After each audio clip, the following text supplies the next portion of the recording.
पसंद आगे रे मोर मन आगे ना, मन आगे ना। पसंद आगे रे मोर मन आगे ना। नवागर वाली रानी हाँ पसंद आगे रे, नवागर वाली टूरी हाँ पसंद आगे ना। मने आगे रे मोर पसंद आगे ना, पसंद आगे ना। मने आगे रे मोर पसंद आगे ना।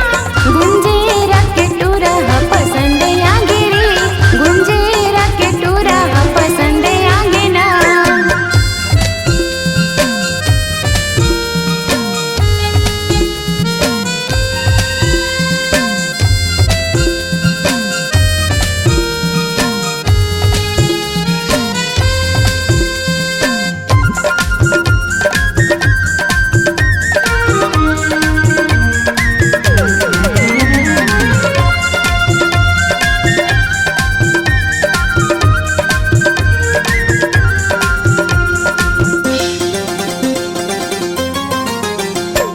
मनमोहनी रूप दिखे उम्र 16 साल के, बैहा बनाए टूरी का जादू डाल के।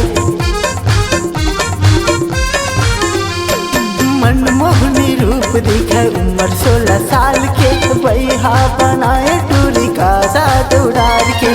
मने आगे रे मोर पसंद आगे ना, पसंद आगे ना।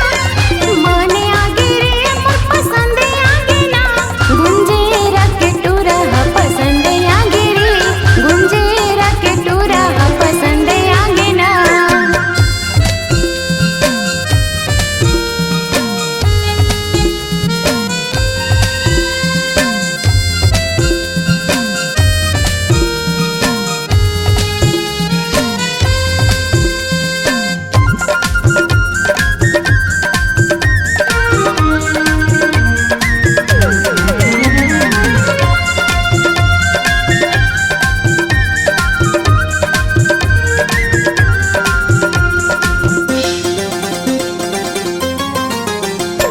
मिठ बोली बोले ओहा मन लमोरे भागे, मौला सताते ओहा सपना माँ आके।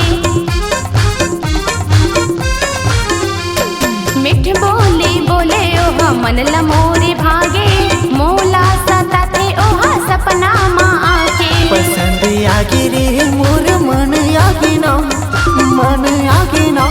पसंद आगे रे मोर मन आगे ना। नवागर वाली रानी हाँ पसंद आगे रे, नवागर वाली टूरी हाँ पसंद आगे ना। मने आगे रे मोर पसंद आगे ना, पसंद आगे ना। मने आगे रे मोर पसंद आगे ना। गुंजेरा के टूरा मोर पसंद आगे ना, गुंजेरा के राजा मोर पसंद आगे ना। गुंजेरा के टूरा हाँ पसंद आगे रे, नवागर वाली रानी हाँ पसंद आगे रे।